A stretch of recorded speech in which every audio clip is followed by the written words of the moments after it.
life, when you got meaning in your life, a meaningful life can survive pain. A meaningful life can survive pain. A pleasure-driven life cannot. You let pain come, and the ones that are just there for happiness, they're out of there. But when there's a purpose, and one of your children is doing stupid stuff, and it pains you, your spouse is doing stupid stuff, and it pains you, but you realize God called us to purpose. And though we're going through a rough patch here, and it's painful, and it's uncomfortable, but for the purpose that I'm called to this. The question is, am I called to it? Because if I'm called to it, God will give you a grace to be able to live through it and triumph over it. Amen. Ask anybody that's been married for some decades. And now, I mean, I've found some people that feel like they have found the whole key to life because they said, we've been married, and then they want to multiply. We've been married for 24 months. I'm like, you still on your honeymoon, sweetheart. Can it survive pain? How will you make it when it's uncomfortable? Here's what I say. Happiness is a byproduct of purpose. It's a byproduct of purpose. You know the Wright brothers? They were some happy boys. They never married. You know why? Because flying was their passion. They were born to teach the world how to fly. That was their passion. Neither one of the boys married. They never married because flying was their passion. And they out there just like two kids, like they were in love with something, and they were. They found their purpose, and they taught the world to fly. Happiness is the byproduct of purpose. Well, I deserve to be happy. Happiness is the byproduct of purpose. The byproduct of purpose. I love the words of Viktor Frankl when he said that life is never made unbearable by circumstances, but only by a lack of meaning and purpose. And that's what I'm telling you, that people that seek happiness, pain comes, bad circumstances, unbearable circumstances. Life is never made unbearable by circumstances. Life is only made unbearable by a lack of meaning and purpose.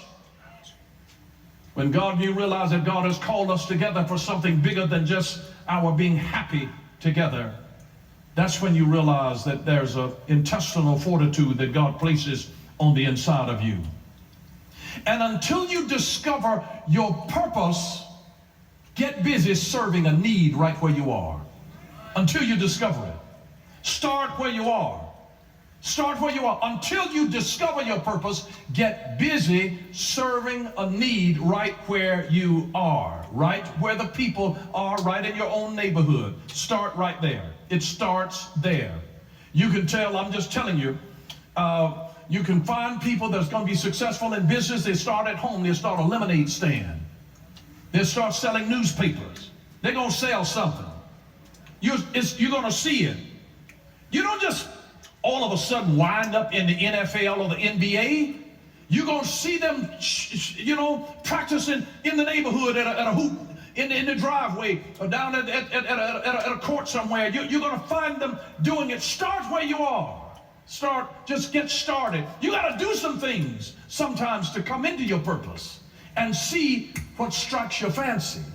And sometimes you don't know what it is, but immediately you'll know what it ain't. And that's why you have to do some things and just start right where you are. Start with your own environment.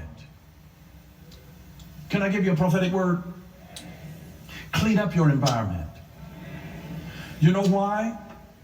Because when you clean your environment, there's something about order that brings clarity. Start where you are. Just clean your environment up. You need to be able to think better thoughts. Clean your environment up.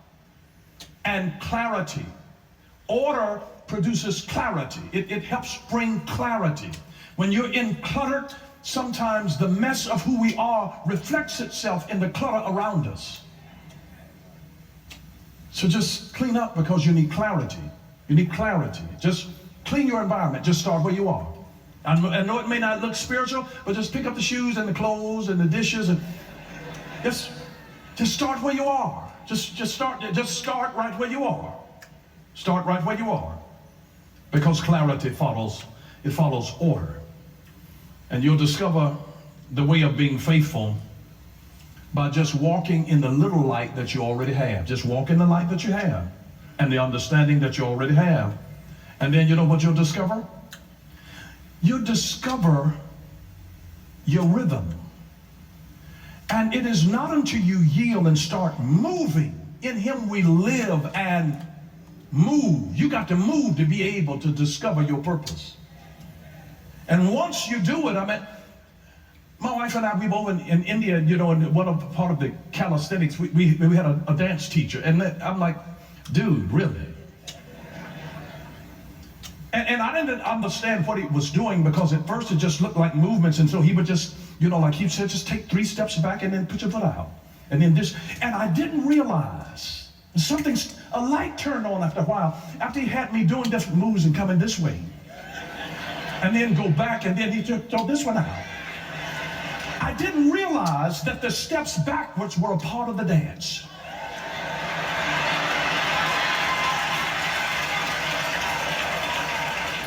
Our God is awesome, and what looked like a back step,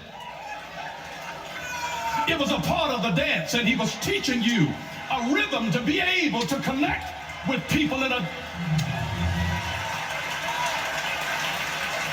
I know that you made some back steps and you wondered, Lord, what is this? It looks like a setback, but it might just be a setup. Maybe God will use.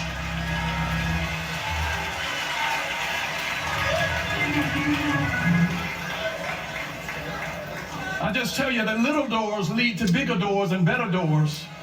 Be faithful. That's what I'm saying. Start right where you are. Start right where you are. Start right where you are. And then I will say this, that the seeds for your next harvest are found in the rubble of your last failure. So pay attention to the little things right where you are. Pay attention to the little things where you are. When you find people that won't live their dream, that won't discover their purpose, that won't start moving, it's because they have fear. But behind practically every excuse is fear. Can I give you the cure for it? The cure for fear is action.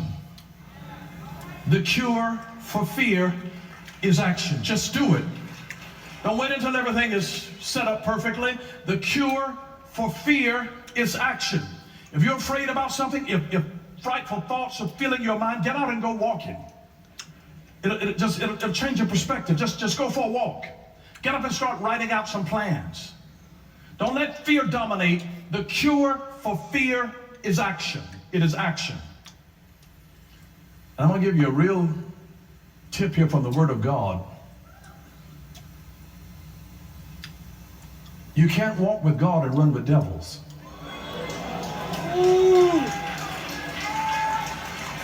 Let me give it to you from the Bible.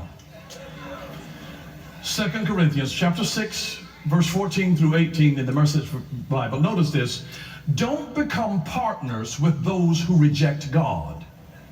How can you make a partnership out of right and wrong? That's not partnership. That's war. Is light best friends with dark? Does Christ go strolling with the devil?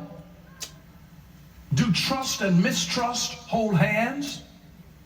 Who would think of setting up pagan idols in God's holy temple? But that's exactly what we are. Each of us a temple in whom God lives. God himself put it this way: I'll live in them, move into them. I'll be their God and they'll be my people. So leave the corruption and compromise. Leave it for good, says God. Don't link it up with those who pollute you. I want you all